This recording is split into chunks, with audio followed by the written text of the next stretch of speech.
कौन हो तुम? मेरे रूम में कैसे घुसे तुम? हाउसकीपिंग हो?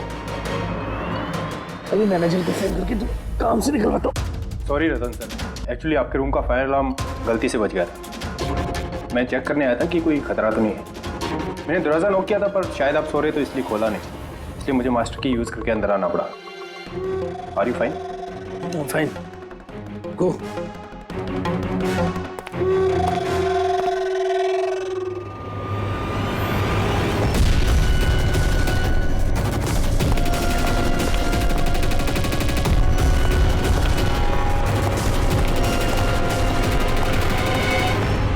सोने के बाद भी सर दर्द क्यों है? लगता है डबल शॉट कॉफी देनी पड़ेगी। हाँ लिशा, काम हो गया। Great job. अब फटाफट वहाँ से निकलो, होटल का एक्चुअल स्टाफ 5 मिनट में वहाँ आ जाएगा। हाँ ठीक है, मैं निकलता हूँ, bye.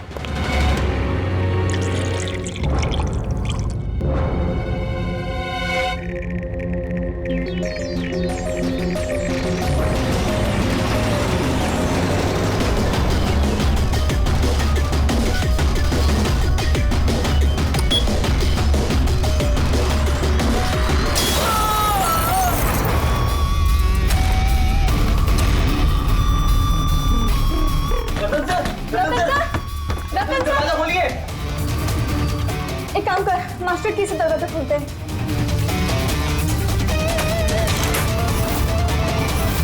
Ratan sir, Ratan sir, Ratan sir!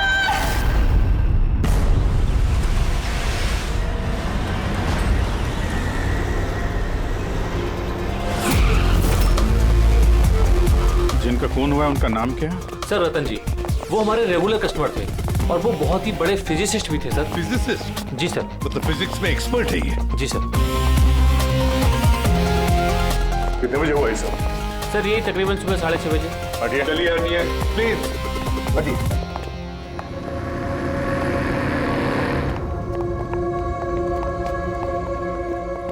My God,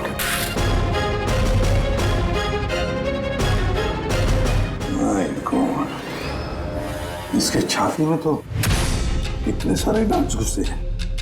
फिर अगर इसकी मौत ये माइक्रोवेव ओवन ब्लास्ट होने की वजह से हुई है तो ये 1 2 3 4 6 डार्ट इसके शरीर में क्या कर रहे हैं? माइक्रोवेव ब्लास्ट नहीं हुआ है सर, यहाँ तो गन रखी हुई है। डार्ट्स पहले से ही गन में फिक्स थी। ऐसा लगता है इस रतन को मारने की अच्छी खासी प्लानिंग की गई है। क्यों मैनेजर साहब, पता भी है आपको क्या हो रहा है आपके होटल में?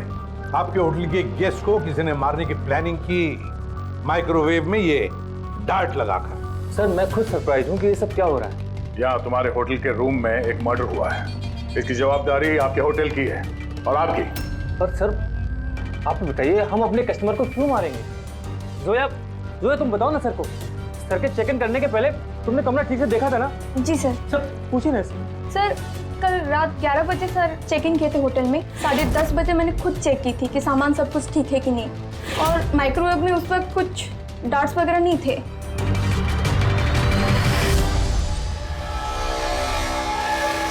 सर, आधा खाया हुआ पिज्जा है सर। यार ये आपके यहाँ ये बाहर का खाना अलाउड है? सर अलाउड तो नहीं है, लेकिन रतन सर रेगुलर थे तो किसी स्टाफ ने अलाउ कर दिया होगा सर। यार स्टाफ में कौन था जब ये पिज्जा कमरे के अंदर लाया गया? हा? क्या हुआ? हमारे सवाल शुरू हुए तो तुम्हारी जुबानें बंद हो गई। सीसीटीवी फुटेज देखना है हमें। रात 10:30 बजे से सुबह 6 बजे तक जो कुछ भी हुआ है उन्हीं 7.5 घंटों के बीच में ही हुआ है।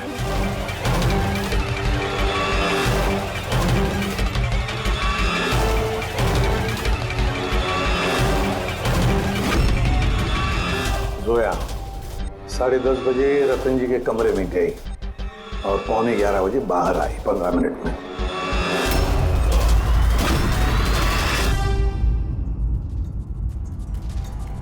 ग्यारह बज के 11 मिनट पे ही रतन कमरे में गया। फॉरवर्ड करना सर।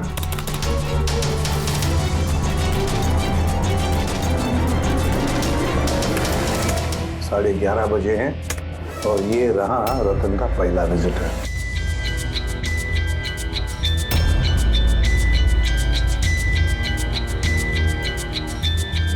अरे 5 मिनट में बाहर भी आ गया। काफी गुस्से में भी लग रहा है। कौन है? सर ये अमित है, रतन सर के भाई। पहली बार आए थे होटल में। रतन जी तो मिलना भी नहीं चाहते थे इन्हें, पर इन्होंने जबरदस्ती करके रूम में घुस गए।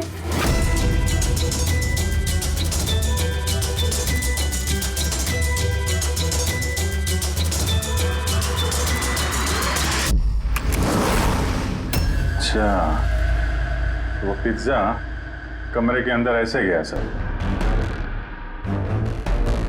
फॉरवर्ड करना जरा, फॉरवर्ड करना।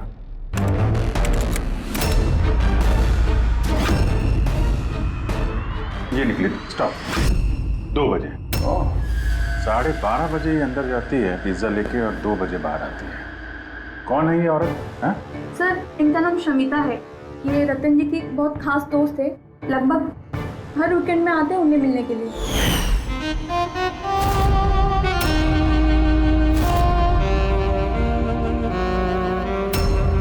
शमिता खास दोस्त रात के 12:30 बजे आती है पिज्जा लेकर। रतन को आखिरी कॉल किसी शमिता नाम की लड़की ने किया था और उससे पहले किसी अमित ने। सर। हाँ पंकज, एक सेकंड, ये पासपोर्ट देखिए सर। इस पे ये कैम्बी का वीजा लगा है। तो सर ये बॉम्बे से कैम्बी जाने का टिकट है। फोटो तो उसी की है पर नाम रतन नहीं है, दिग्विजय कुमार।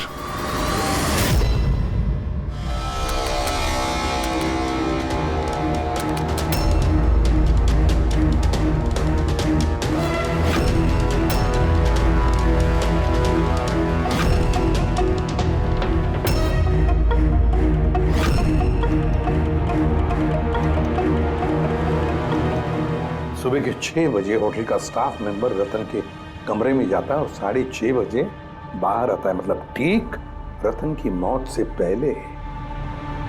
कौन है ये स्टाफ मेंबर? पता नहीं सर। क्या आप अपने स्टाफ वाले को नहीं पहचानते हैं? सर ये स्टाफ का आदमी नहीं है, मैं पता करवाता हूँ सर।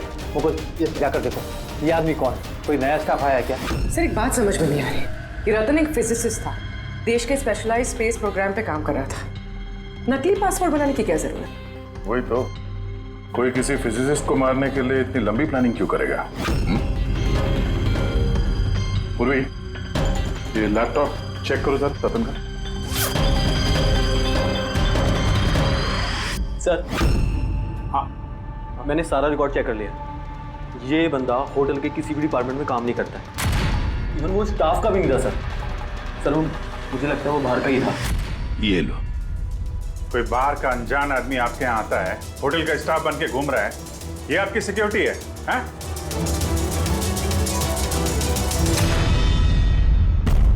हाँ पूर्वी, कुछ मिला? हाँ सर, लैपटॉप हैक किया तो कुछ सीक्रेट फाइल्स मिली है। ये कुछ खुफिया इंफॉर्मेशन है, देश की सुरक्षा से कनेक्टेड। माय गॉड, ये क्या हुआ?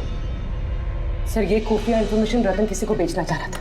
ये देखिए, इस डील से रिलेटेड मेल्स भेजे उसने किसी को। ये देखिए, ये सारे हैं। एग्जैक्टली ये खुफिया इंफॉर्मेशन क्या है जो रतन बेचने वाला था? सर हमारे देश के बॉर्डर पे कितने जवान तैनात हैं, आर्मी के पास कौन कौन से हथियार हैं, फौज की टुकड़ियां किन किन एरियाज में और कहाँ पर नहीं, सारी जानकारी है इसमें। अगर ये इंफॉर्मेशन किसी गलत आदमी के हाथ लग गया तो देश की सुरक्षा को खतरा हो सकता है। सर ये मिलिट्री की कॉन्फिडेंशियल फाइल्स उसे मिली कहाँ से? ऑब्वियसली पंकज, किसी आम आदमी के पास ये क्लासिफाइड फाइल्स नहीं हो सकते हैं। ये क्लासिफाइड फाइल्स और ये डुप्लीकेट पासपोर्ट इस बात की तरफ इशारा कर रही है कि ये रतन कोई फिजिसिस्ट नहीं था, ये किसी दुश्मन देश का जासूस था जो अपना काम करने के बाद इस नकली पासपोर्ट के जरिए देश छोड़ के भागने वाला था हमेशा के लिए। ये तो एप्रन वगैरह निकाल के बाहर निकल गया सर। फोन पर भी बात कर रहा है। फोन पर भाई पार्टनर हो बाहर। रेडी, होटल के बाहर के जितने भी सीसीटीवी कैमराज हैं ना, सबकी फुटेज चेक करो।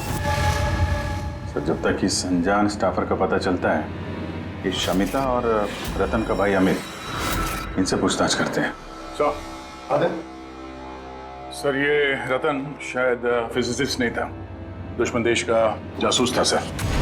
जासूस? हाँ सर, हमें उसके बैग से ये नकली पासपोर्ट मिला। उसके लैपटॉप में ये खुफिया फाइल्स है सर, ये देखिए।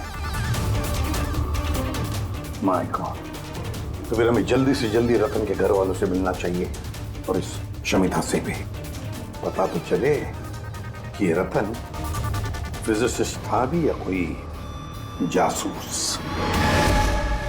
एक तो अभी मेरे पति का खून हुआ है और अब सीआईडी वाले उन पर देश से गद्दारी का इल्जाम लगा रहे हैं। भाभी भाभी संभालिए अपने आप को। वैसे ही भाई साहब की मौत के सदमे से आपकी तबीयत खराब है। मिस्टर अमित, आपसे भी कुछ सवाल करने हैं हमें। आप लोग एक साथ एक ही घर में रहते हैं, तो कल रात अपने भाई के पीछे पीछे होटल रूम में क्या करने गए थे आप? मैंने ही भेजा था उन्हें वहां। तुमने भेजा? किस लिए? क्योंकि रतन भाई साहब पूरी प्रॉपर्टी अपने नाम करके हमें घर से निकालना चाहते थे। वसीयत के पेपर के साथ भी छेड़छाड़ की थी उन्होंने, और अपने भाई का तो उन्हें कोई लिहाज ही नहीं था। ये तुम क्या कह रही हो दिया? भाभी प्लीज। ये सारी बातें यहाँ पर हो सकती थी घर में, इसके लिए होटल में जाने की क्या जरूरत थी? सर लड़ाई झगड़ा करके हम घर का माहौल नहीं खराब करना चाहते थे, और रतन भाई साहब इस टॉपिक को कई दिनों से अवॉइड कर रहे थे, इसलिए मुझे लगा कि होटल में जाके बात करना ही ठीक रहेगा। मगर कमरे से तो तुम बहुत जल्दी वापस आ गए थे, इतनी जल्दी बात हो गई? सर होटल के कमरे में भी बात हो नहीं पाई थी। भाई साहब बहुत नींद में थे और थके हुए थे, इसीलिए चिड़चिड़े भी हो गए थे, और गुस्से में आके मैं भी वहां से निकल गया। इतना बड़ा घर है फिर भी होटल में जाके ठहरते थे हैं? सर, रतन काफी इंट्रोवर्ट थे, उन्हें अकेलापन चाहिए होता था ताकि वो अपने काम में ज्यादा ठीक से ध्यान लगा सके।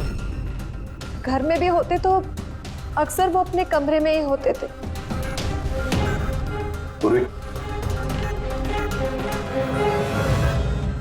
उन्हें जब कभी ज्यादा डिस्टरबेंस महसूस होता था तो वो अक्सर होटल में जाया करते थे।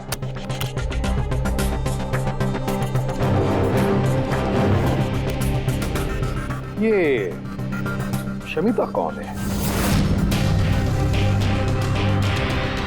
शमिता? प्लीज कुछ कीजिए ऑफिसर, मैंने सुबह मिसिंग कंप्लेन दर्ज कराई थी, शाम होने वाली है, मेरी बीवी का कहीं कुछ पता नहीं चल रहा है। जीजू प्लीज रिलैक्स, शमिता दीदी मिल जाएंगी। क्या शमिता जी लापता है? जी। आप लोग? हम लोग सीआईडी से। अच्छा, वो आप लोग आ गए, ये लोग तो कुछ कर नहीं पा रहे, अब आप लोग पता लगाइए ना मेरी बीवी कहाँ है। हम लोग तो पता लगा ही लेंगे, एक खून करके जो भागी है वो। क्या?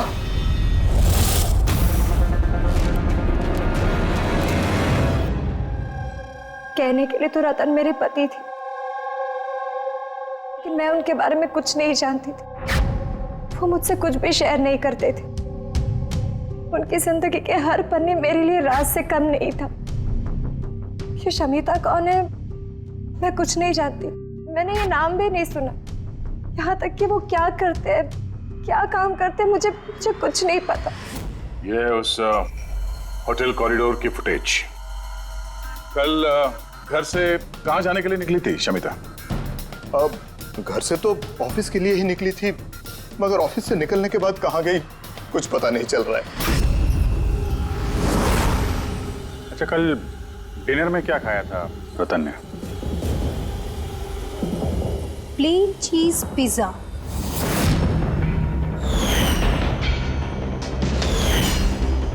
है ना भाभी?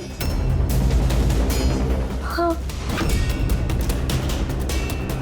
प्लेन चीज पिज्जा, कमाल है अभिजीत, होटल में भी पिज्जा और घर में भी पिज्जा। भाई साहब ने होटल में भी पिज्जा खाया था? वही पिज्जा जो शमिता लेकर आई थी। किडनैपर्स का फोन आया था? शमिता को किडनैप करना इतना आसान नहीं है। आईबी विंग में काम करती है वो, हर तरह से ट्रेंड है हर खतरे से निपटने के लिए। आईवी, आप अपने दीदी का कमरा दिखाइए जरा।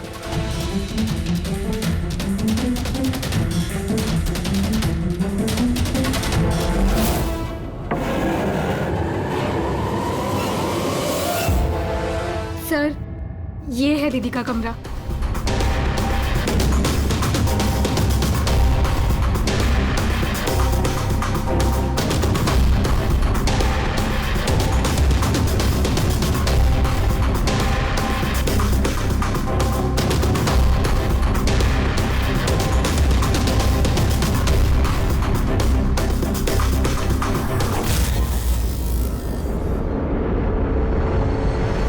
सर, हाँ सर यहाँ आइए प्लीज।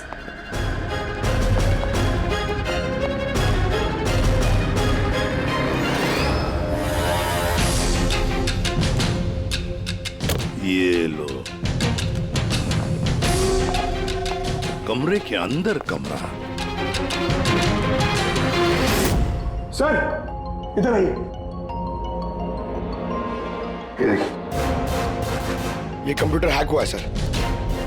एक काम करो, पूरे घर की तलाशी लो। गाड़ियां, विग्स। ओहो, प्रोस्थेटिक्स। अभिजीत, देखा है सर? हाँ सर। और ये लॉकर में क्लासिफाइड फाइल्स। लगता है काफी समय से जासूसी चल रही है इसकी। सिर्फ इतना ही नहीं सर, कोई तो है जो रतन पे नजर रखे हुए था। उसकी कंप्यूटर की एक एक एक्टिविटी को मॉनिटर कर रहा था। ये कंप्यूटर हैक है। कौन है करे पता लगा?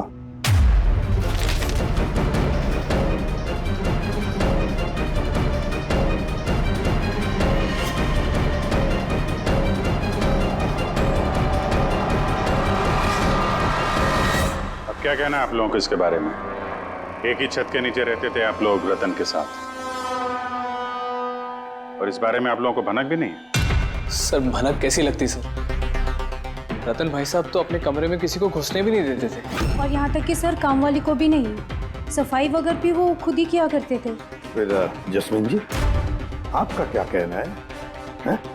ये तो बेडरूम के अंदर का ही तो कमरा है। सर मैंने आपसे कहा ना, मुझे कुछ नहीं पता। अरे ये कब और कैसे? तो शमिता घर पे नहीं है सर, लापता है वो। आईबी ब्यूरो में काम करती है सर। हमने उसका लैपटॉप चेक किया। पूर्वी को रतन के लैपटॉप पे जो खुफिया इंफॉर्मेशन मिली थी सर, वो सारी इंफॉर्मेशन यहाँ शमिता के लैपटॉप में भी है। ये जानकारी लीक करके देश छोड़ के भागने का इरादा था। ये शमिता आईबी में नौकरी करती थी, इसका मतलब है वो देश की सारी खुफिया जानकारी उसके पास थी, जो वो रतन को देती थी, और रतन ये दुश्मन देशों को दे देता था। दोनों पैसे कमा रहे थे इसके ऊपर। हाँ सर, मगर इस बार उसने डबल क्रॉस कर दिया रतन को। उसने उसे जान से मार दिया और मार के यहाँ से भाग गई। या सारे के सारे सबूत इकट्ठा करो और ब्यूरो में लेकर आओ।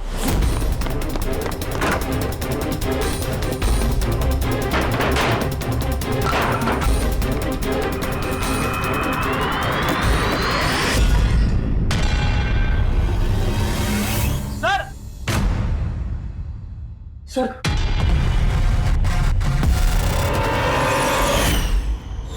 शमिता? आद्या, सर ये विक्रम और अंजलि, इनके जो एलिबाइज हैं वो हमने चेक किए। जब खून हुआ उस रात ये विक्रम ग्रैंड रोड में एक ट्रैफिक जाम में फंसा हुआ था और रात के करीब 2 बजे घर पहुंचा वो। और ये अंजलि? सर अंजलि भी रात के 12 बजे तक काम कर रही थी और करीब 1:30 बजे के आसपास वो घर पहुंची।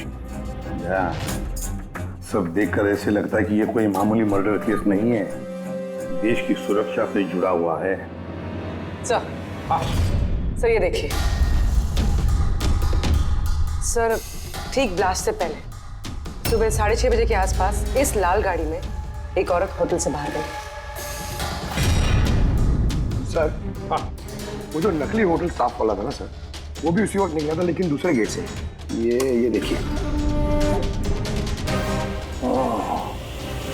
पूर्वी, गाड़ी कितने बजे आई थी होटल में? सुबह 6 बजे। निकल गई 6:30 बजे, आधे घंटे बाद। लड़की के चेहरे पे जूम करो जरा। देखें तो सही। हमारे डेटाबेस में कुछ नाम और चेहरे हैं जिनसे देश की सिक्योरिटी को खतरा है। ये गद्दारों और जासूसों वाली लिस्ट। इनके चेहरे स्कैन करो और उन सब से मैच करके देखो। और पंकज, आरटीओ से पता करो कि ये गाड़ी किसके नाम पर रजिस्टर्ड है। सर, बड़ा ही कंफ्यूजिंग केस है सर, कुछ समझ भी नहीं आ रहा है आखिर ये माजरा है क्या। फ्रेडी, एक बात तो पक्की है कि ये केस देश की सुरक्षा से जुड़ा हुआ है। इसलिए जिसने भी इस शमिता और रतन को मारा है ना, वो कोई मामूली क्रिमिनल नहीं, मामूली खूनी नहीं है। ये चक्कर कुछ और ही है। ओहो, अरे क्या हुआ, कुछ मिला? हाँ सर, मिला। ये आदमी और औरत उस लिस्ट में नहीं है देश के गद्दारों वाली, बल्कि उन लोगों की लिस्ट में है जो देश से गद्दारी करने वालों को पकड़ के खत्म करते हैं सर। ये दोनों आईबी ऑफिसर्स हैं, अलीशा और ईशान। ऐसे भी प्रद्युम्न, मैं आपकी बहुत इज्जत करता हूँ, इसलिए मैं कुछ नहीं कह रहा। अगर यही इल्जाम किसी और ने लगाया होता तो वो ऑफिसर अब तक बहुत पछता रहा होता। शेखर जी, आप आईबी के हेड हैं, इसलिए तो ना आपका ये धमकी भरा रवैया मैं भी बर्दाश्त नहीं करता। एसीपी साहब, मैं धमकी नहीं दे रहा हूं, आपके इल्जाम का जवाब दे रहा हूं। आपने बड़ी आसानी से हम पर रतन और शमिता के खून का इल्जाम लगाया है। क्या आपको लगता है कि वो देश के गद्दार थे और इसीलिए हमने उनको मार डाला? मैं इल्जाम नहीं लगा रहा, मैं साफ साफ पूछ रहा हूं कि क्या जो कुछ भी हुआ वैसा ही हुआ?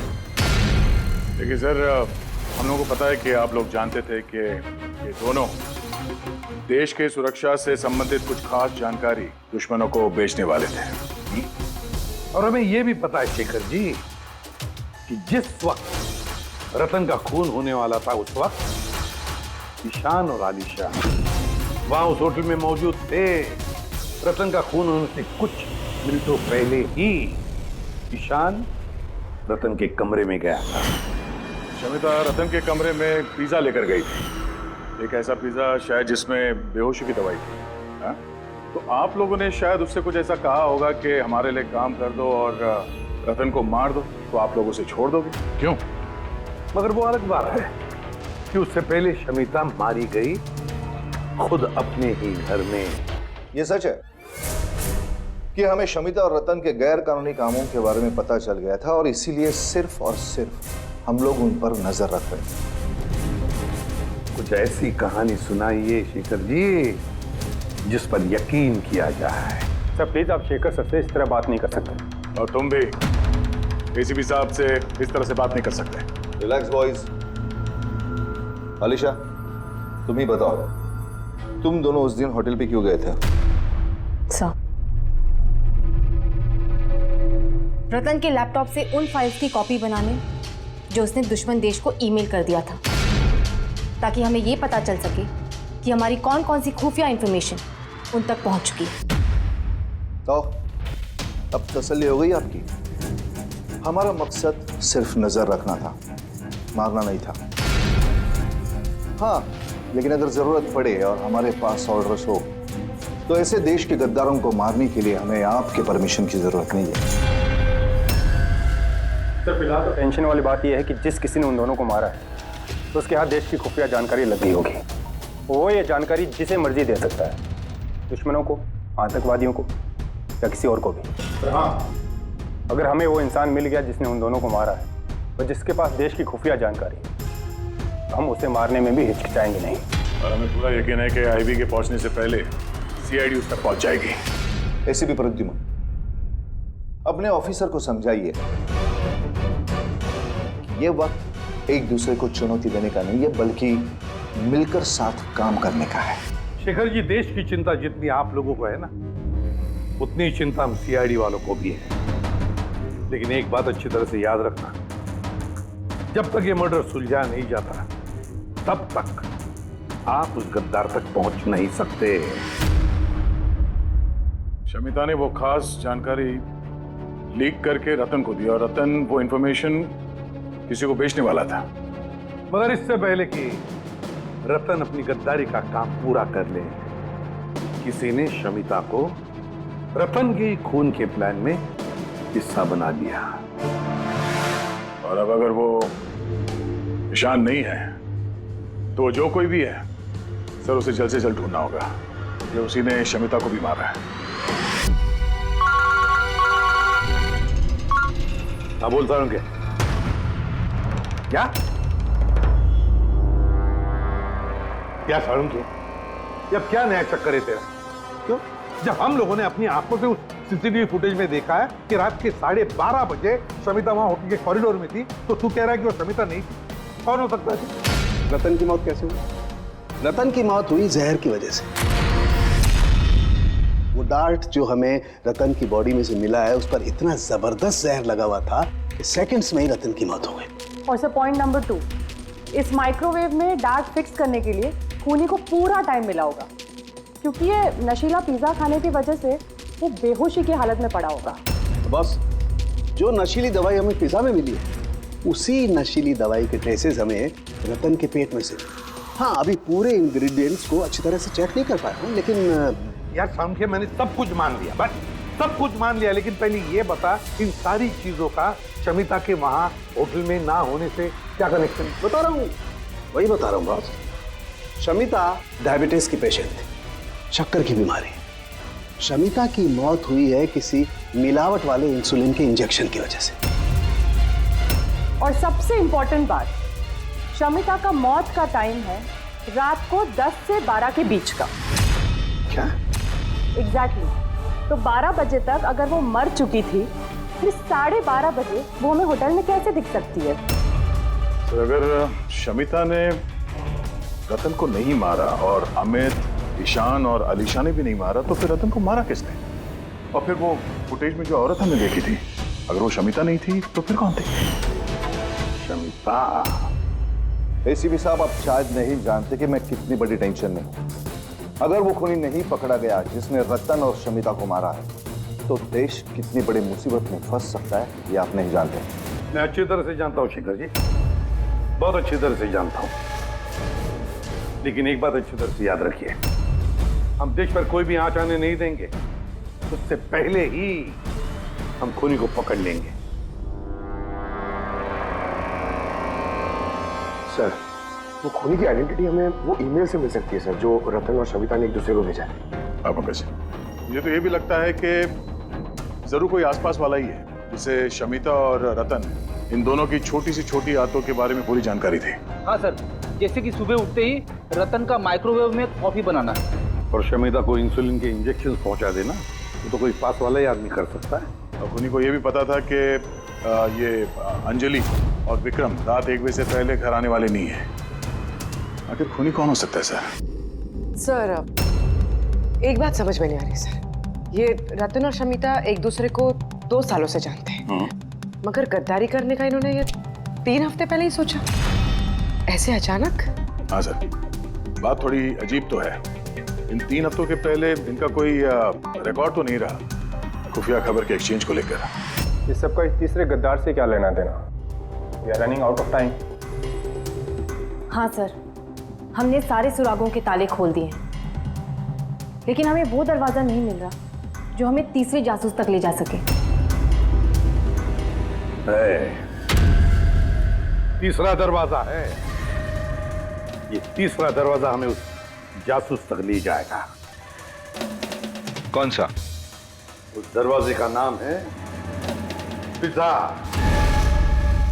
पिज्जा, वो औरत जो बड़े बड़े काले चश्मे और घुंघराले बाल का विग पहनकर घूमती है ना, शमिता बनकर, उसने उस दिन पिज्जा लाया बाहर से होटल के अंदर। और उसने ऐसा इसलिए किया क्योंकि उसे वो नशीली दवाई मिलानी थी पिज्जा में। अगर होटल में ऑर्डर करती तो उसे मौका नहीं मिलता और ना ही वक्त मिलता वो नशीली दवाई पिज्जा में मिलाने के लिए। और होटल वालों ने कुछ नहीं बोला क्योंकि वो लोग उसे जानते थे। दया, होटल दे रॉयल के आसपास इस पिज़्ज़ालो ब्रांड के पिज्जा की कितनी दुकानें हैं पता लगाते हैं, सब कुछ साफ हो जाएगा।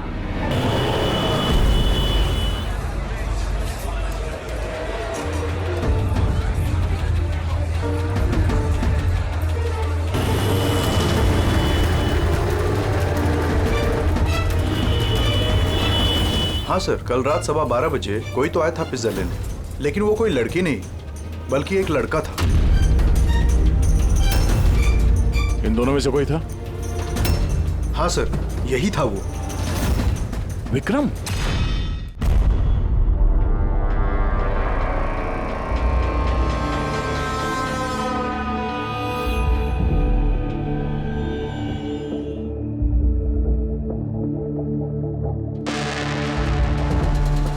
चक्कर क्या है? अरिका, एक मिनट आओ। यस। अरिका, ये दोनों स्लाइड्स में पिज्जा के सैंपल्स हैं। इसमें वो है जो हमने उसके पेट में से निकाला है। दूसरा ये पिज्जा का वो टुकड़ा है जो एक्चुअल है, जो टेबल पे रखा हुआ था। जरा देखो दोनों। सर, इट्स ऑब्वियस ना कि यही वाला पिज्जा खा के रतन वो बेहोशी वाली नींद सोया था। उसमें देखना क्या है? Do you think I am a fool? No क्या पे? अरे कोई वजह होगी तभी तुम्हें दिखा रहा हूँ ना। प्लीज देखो ना। Of course sir. Just see it. हाँ हाँ सर, हाँ।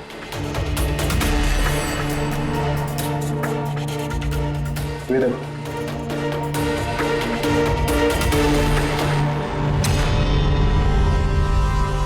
क्या? इसका मतलब रतन ये पिज्जा खा के बेहोश नहीं हुआ है? एग्जैक्टली वही दिखाना चाहता था मैं तुम्हें। क्या खाया होगा उसने?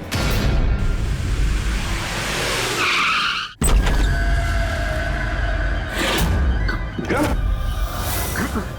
विक्रम, उसे क्या हो गया? विक्रम, जल्दी एम्बुलेंस को फोन करो। ये किस चीज की तरफ इशारा कर रहा है? फोन पे? हाँ, क्या है इस फोन पे? 5 मिनट में एम्बुलेंस आ रही है। Good good. शमिता और रतन सामने। सिर्फ फोटो देखी तो लग रहा है कि लोग एक दूसरे को बहुत प्यार करते हैं। 1 महीने पुराना फोटो। दोनों प्यार करते थे या जासूस थे?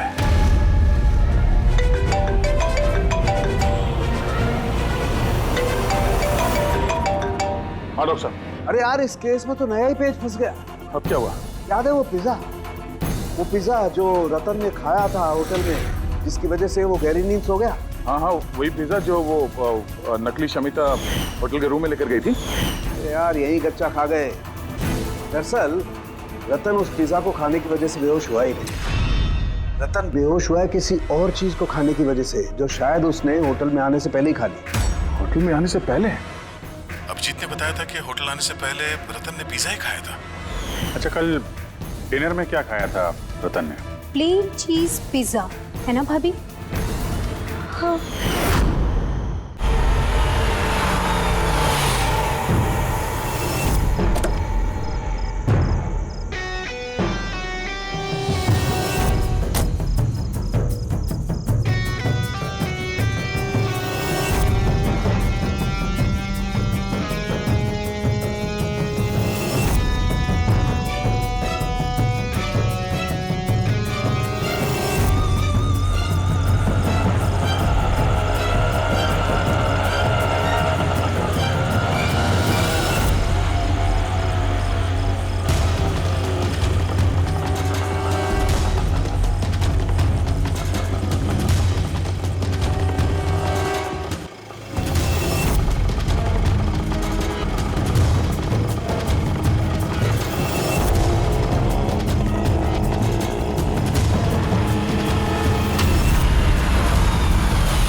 जैस्मिन, तुम यहाँ क्या कर रही हो?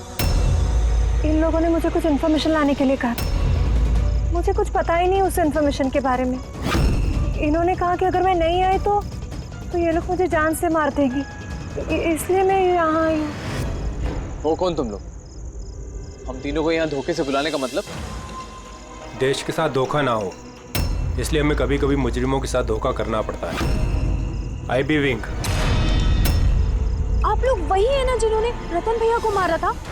रतन को किसने मारा और किसने नहीं, इसकी सच्चाई जल्द सामने आ जाएगी। लेकिन दिया, अमित, एक और सच्चाई आना बाकी है। वो क्या?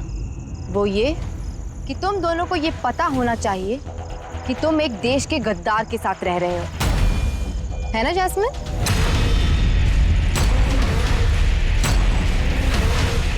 What nonsense!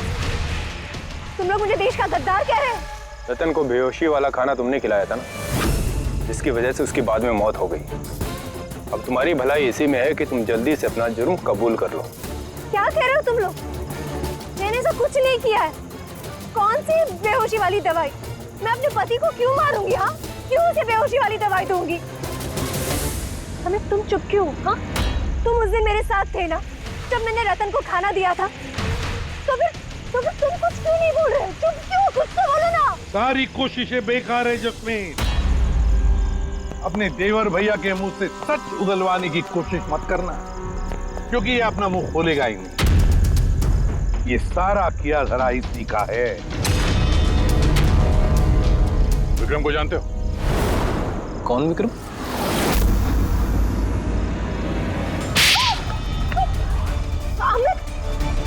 आप लोग इसको बताइए। वही विक्रम जिसे शमिता और रतन के एक्स्ट्रा मैरिटल अफेयर्स के बारे में तुमने जानकारी दी थी और कुछ फोटो भी भेजे थे हेलो मैसेंजर पे। ये देखो, डिस्प्ले पिक्चर में तुम्हारा चेहरा है। कुछ याद है? ये क्या? शमिता और रतन के फोटोग्राफ्स विक्रम को हेलो मैसेंजर ऐप से जैस्मिन ने किसी और ने भेजा। अमित, देश को नुकसान पहुंचाने का मेरा कोई इरादा नहीं था सर। और ये सारा गद्दार जासूस वाला जो एंगल है, ये सब कुछ मेरा गेम प्लान था, ताकि मैं कानून को गुमराह कर सकूं। पूरी बात डिटेल में बताओ। ये गद्दारी वाला नाटक क्या है? सर ये सब एक गेम प्लान था, ताकि रतन की मौत का इल्जाम मुझ पर ना आए और शमिता का मौत का इल्जाम विक्रम पर ना जाए। इसीलिए मैंने ये सब गद्दार जासूस का ताना बाना बुना था। और रतन को मारना क्यों चाहते थे तुम? हाँ? क्योंकि वो मुझे और दिया को घर से बाहर निकाल देना चाहता था, और अगर वो ऐसा कर देता तो मैं कुछ नहीं कर पाता। लेकिन मेरी किस्मत अच्छी थी कि उसी वक्त मुझे रतन और शमिता के लव अफेयर के बारे में पता चल गया, और तभी मैंने ये सारा प्लान रचा। मैंने शमिता के हस्बैंड विक्रम को उसकी बेवफा बीवी का सबूत दिया। गुस्सा तो इतना आ रहा है मुझे कि मन कर रहा है उसे डिवोर्स दे दूं, मगर क्या करूं? इसमें मेरा ही नुकसान है। अगर उसने मुझे छोड़ दिया ना, तो मैं खुद ही सड़क पे आ जाऊंगा। तो डिवोर्स मत दो, कुछ उससे भी बड़ा सोचो। मार डालें उन्हें। फिर मैंने और विक्रम ने रतन और शमिता के कंप्यूटर पे उनके नाम से ईमेल अकाउंट्स बनाए। रतन वाले ईमेल्स मैं भेजता था और शमिता वाले विक्रम। उस रात होटल में विक्रम ही नकली शमिता बनकर गया था। जब वो कमरे में पहुंचा तो उसने देखा कि रतन गहरी नींद में है। बस फिर उसने माइक्रोवेव में डार्ट्स फिट किए, थोड़ा सा पिज्जा खाया, नशीली दवाई मिलाई और फिर कमरे में से चला गया। और शमिता को वो जहरीला इंसुलिन का इंजेक्शन तुमने ही दिया था ना? हाँ, होटल जाने से पहले मैं शमिता के घर गया था। जी कहिए, आप कौन? तुम्हें आजाद करने आया हूँ। मतलब? दो लोगों से प्यार करना अच्छी बात तो नहीं है ना शमिता जी? होटल के कमरे में रतन से मिलने क्यों गए थे तुम, जब ये सारा प्लान पहले से ही करके रखा हुआ था? भले ही वो मुझे घर से बाहर निकाल देना चाहता था, लेकिन था तो वो मेरा ही भाई। एक आखिरी मुलाकात तो बनती थी, और ये सब मेरे प्लान में भी मेरी मदद करती है। मैंने विक्रम को पहले से इन्फॉर्म कर दिया कि रतन नींद में है और कुछ ही देर में सो जाएगा। और तुम्हें लगा कि सीसीटीवी फुटेज में बहुत सारे लोग दिखेंगे, उसमें अगर तुम भी दिख जाओगे तो कोई शक नहीं करेगा। इसीलिए तो मैंने ये सारा गद्दार जासूस वाला खेल रचा था, ताकि आप सब लोग इसी में उलझ के रह जाए। लेकिन जब ये आईबी वाले भी इस केस में जुड़ गए तो विक्रम डर गया और इसलिए तुमने उसे पैरालाइज कर दिया, और कुछ चारा भी नहीं था मेरे पास। ये तुमने क्या किया अमित? पैसों के लिए तुमने अपने भाई को मार दिया। अमित,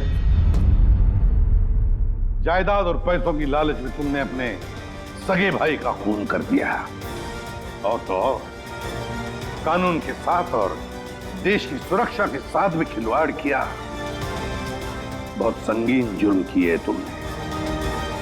कानून तुम्हें कड़ी से कड़ी सजा देगा।